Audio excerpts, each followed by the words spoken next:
Hi, hello, and welcome back to F1 Challenge Career Mode. My name is Mephisto, and today we're heading off to Spain for round 5 of the 2001 Formula 1 season. Let's get started. Located just a few kilometers to the north of Barcelona, the superb Circuit de Catalunya combines medium-speed straights with an interesting selection of slow, medium and high-speed turns. This dedicated motorsports facility is a good example of modern circuit design and is highly rated by most of the teams both as a race and testing venue. Here's my first flying lap, and as you can see, it is chucking it down. In fact, I think this is the first time in the series when I had to use the monsoon tires. Anyway, that lap time was a 1:46.026 seconds. Quite a bit slow. We were about halfway through the session when I started my second flying lap. The rain was still pouring down, and this lap time was a 1:44.335, almost 2 seconds faster than my previous attempt. And here is my third flying lap, and it's still raining.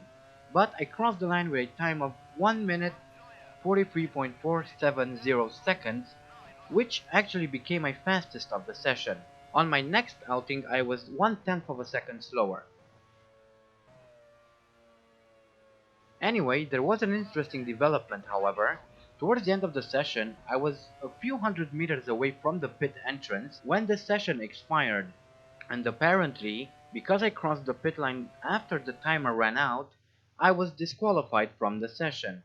This means that I would start the race from the back. See you on the grid. Hello there. Welcome to Spain for round 5 of the 2001 FIA Formula One World Championship. The weather, as so often is the case here, is just wonderful.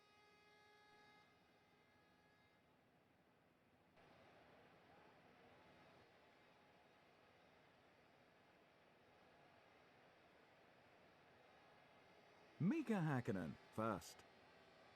Schumacher second. Coulthard third.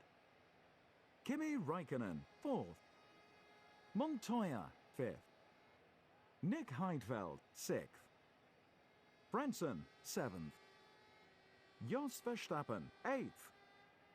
Schumacher ninth. Fernando Alonso 10th. Button 11th. Barrichello 12th. Giancarlo Fisichella consistently outpaced his championship rival, the BAR driver. Irvine 14th. Jarno Trulli 15th. Jean Alesi 16th. Panis was consistently faster than his teammate. He starts 17th. Berti 18th. De La Rosa 19th. Bernaldi 20th. Marquez 21st. The BAR driver 22nd. Here we are on the grid at the very back. I should have started from 20th, but since I was disqualified during the quali, my fastest lap did not count. And we're off. Slow start as always, but I immediately catch up and pass a few cars before turn 1. There's teammate Panis right in front, and I believe it's Alesi right next to him. I take a look on the inside of Olivier Panis into turn 1. I am slowly inching my way forward. But will it be enough? No, he comes back at me through the second part of this chicane. I dip my wheel into the grass and lose control of the car, allowing everyone to get in front of me. So I went from 22nd to 18th, then back down to 22nd in just half a minute. But here's a replay of the start. As we'd come to expect, lots of wheel spin on my part. I then pass Marquez as well as Bernaldi and De La Rosa. I then challenge my teammate through turn 1. At first it seemed to work, but as we were coming out of the corner, Panis squeezed me off the track. I touched the grass, which almost caused a spin.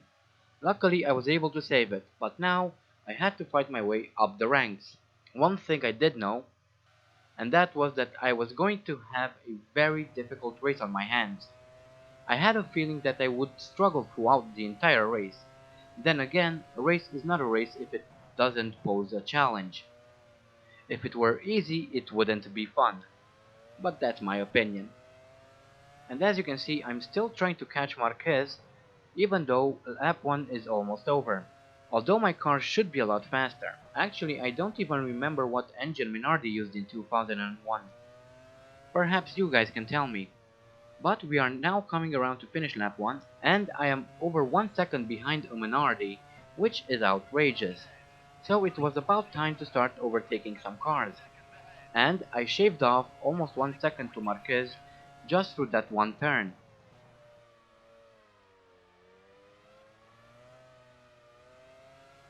As we were coming through this fast right-hander, Tarso Marquez leaves a huge gap for me to go through.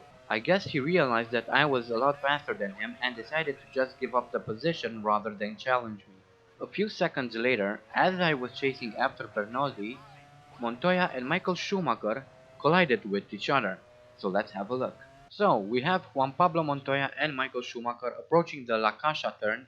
Schumacher kind of cuts in front of Montoya, and that was just a small bump, so they are fine. Meanwhile, I was still struggling to pass Enrique Bernoldi. That had to change, and fast. Points are only being given to the top 6, not the bottom 6. On lap 3, I was finally able to pass Bernoldi.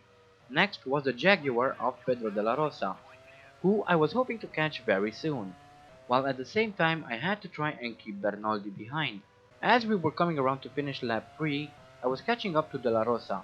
I tucked into his slipstream and swung right past him. Next was a Lacey.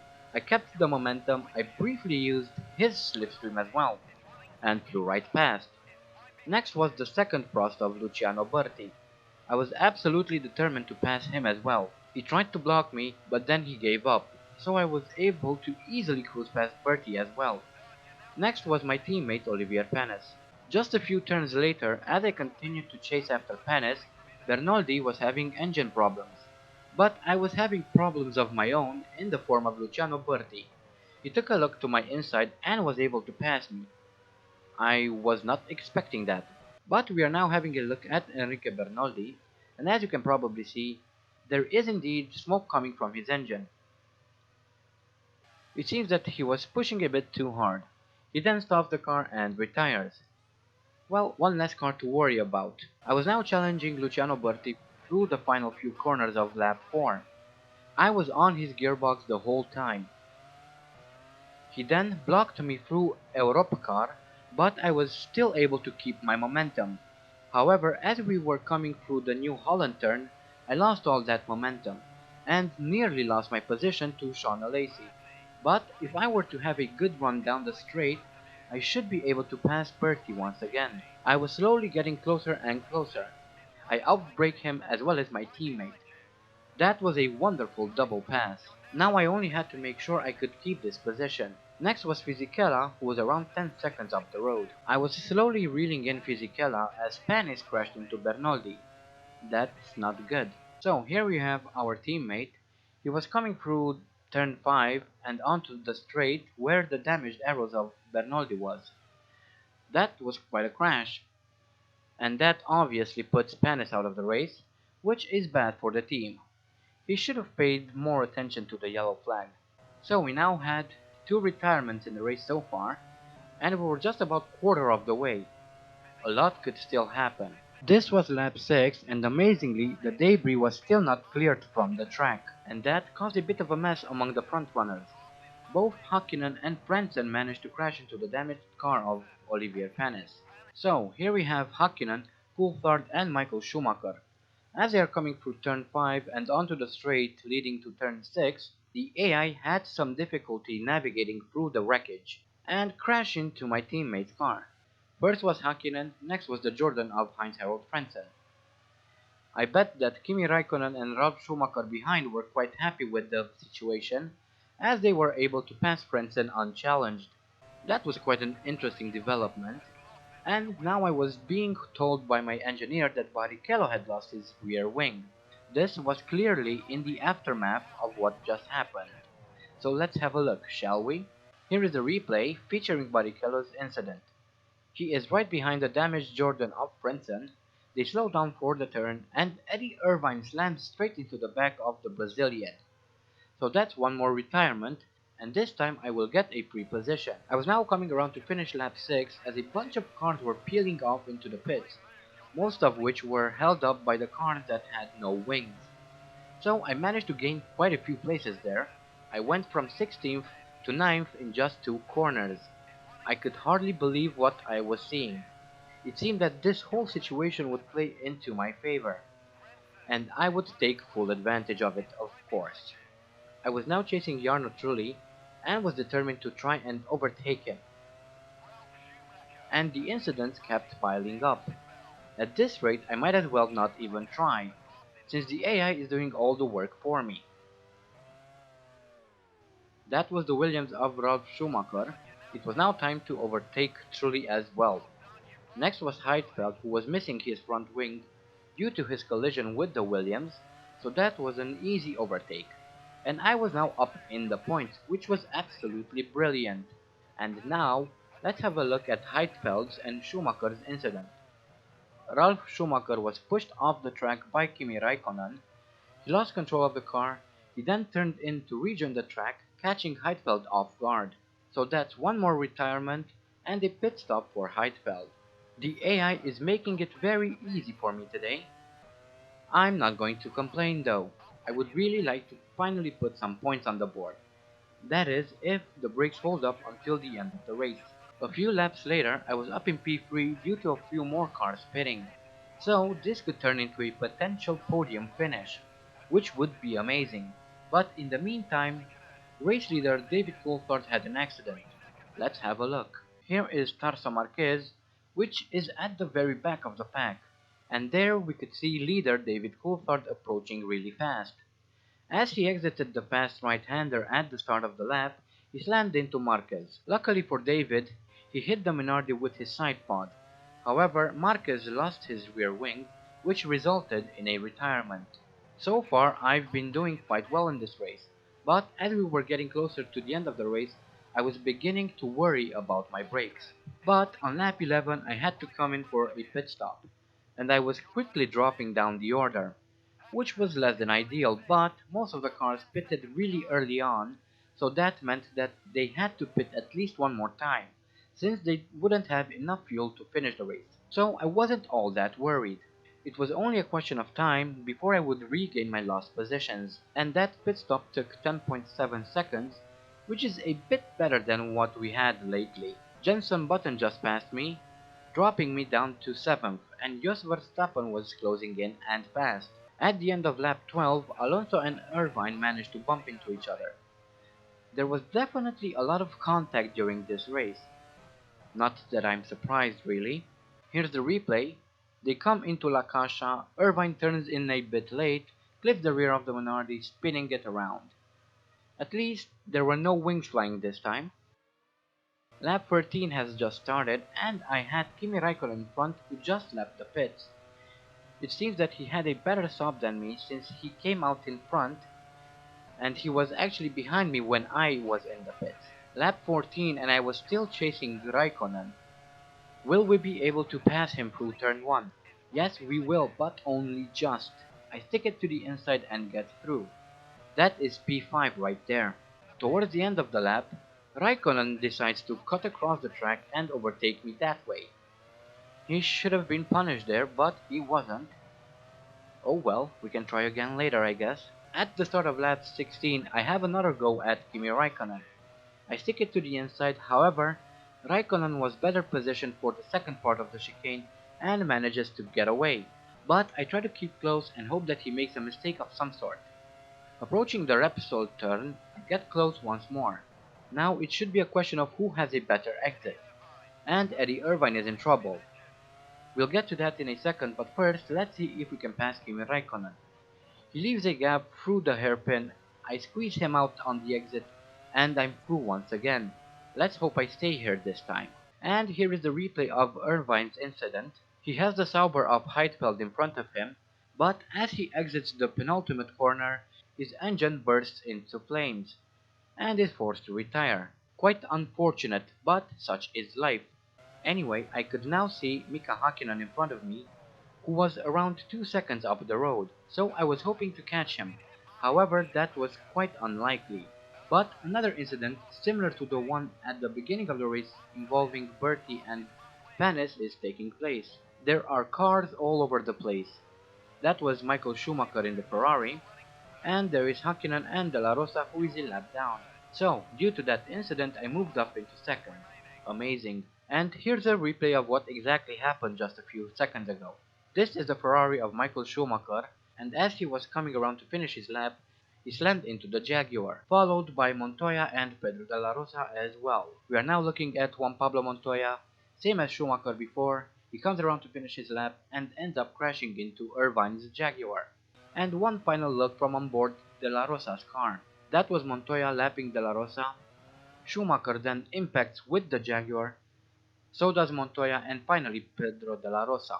That is one massive pile-up, and all that gave me a fighting chance. Now let's just hope that we can bring the car home. I could now begin to feel that my brakes were letting up, so I had to be very careful. And this is it, the final lap. Will we be able to keep our second position, or will the brakes screw me over? Let's find out. Note how early I start to brake into turn 1. I generally never brake that early, but now all I had to rely on were my rear brakes, which are nowhere near as effective as the front brakes.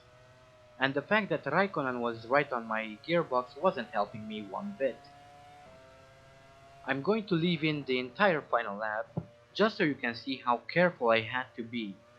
Again, notice how early I had to brake, and I was so nervous at this point, I've got to be honest with you.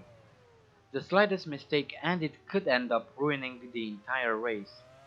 And I was not about to give up second place, or at the very least I would not give it up without a fight. But trying to focus on my braking points and trying to keep Raikkonen behind at the same time was not an easy task. Where I could, I tried to use engine brake to slow me down, but that wasn't always possible.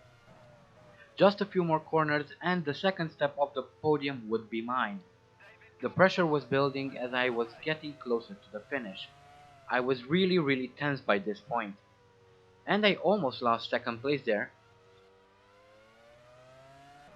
Just two more corners, one corner remaining, and if I can manage to keep Raikkonen behind, I would take second place. Here it is, the final sprint to the line. It's going to be very tight, and I managed to pull it off somehow. Finally, after 5 races I was able to score some points. I couldn't be happier even if I tried. In fact, at the time I felt that I actually won the championship. That's how happy I was. There it is, second place, 6 points. That seemed like it took forever. It was a very lucky second place finish. If that accident just a few laps ago would have not taken place, I would now only be in 4th or 5th. Not bad, all things considering, but second is a whole lot better. But yeah, I would have not been able to catch Hakkinen, Montoya, or even Michael Schumacher, let alone overtake them. So it was really fortunate that Irvine's car broke down where it did. Anyway, let's see the standings. After that fantastic Spanish Grand Prix, let's take a look at the final results. David Coulthard first. The VAR driver second. Raikkonen third. Button fourth. Branson fifth. Jos Verstappen sixth. With the results confirmed, it's high time we updated the Drivers' Championship. David Coulthard moves further ahead in the Drivers' Championship. David Coulthard increases his lead to 36 points. Michael Schumacher is second with 24 points. Montoya is third with 20 points. Fourth is Ralf Schumacher with 13 points. Heidfeld is fifth with 7 points. I move up into sixth in the standings with 6 points. Rubens Barrichello is seventh with 5 points. Kimi Raikkonen, Button, and Verstappen share eighth with 4 points. Hakkinen is ninth with 3 points. And in 10th we have Frentzen and Irvine with 2 points. McLaren regain the lead of the Constructors' Championship. Williams are second, whilst third place is held by Ferrari. McLaren move up into first position with 39 points, Williams dropped down to second with 33 points, Ferrari dropped down to third with 29 points, Sauber are fourth with 11 points, BAR, our team, move up into fifth with 6 points, Benetton and Arrows share sixth with 4 points, and both my former teams, Jordan and Jaguar, are in seventh with 2 points. So, we finally managed to score our first few points. That was a very lucky second place. Hopefully more like this will come. It's still too early to say how the season will end, but the more chances we get to scoring points, the better our chances for the title will be. However, I am quite doubtful that this will be our championship winning season. I know that the BAR is capable of winning, I just don't think that I am capable of winning. But the season is still quite long, so my hopes are quite high at the moment. After so much bad luck, it was about time to score. Anyway, our next race will be the Austrian Grand Prix, so I hope to see you guys there. Until then, I hope you guys enjoyed this video. Thank you all so much for watching, and as always, stay sharp.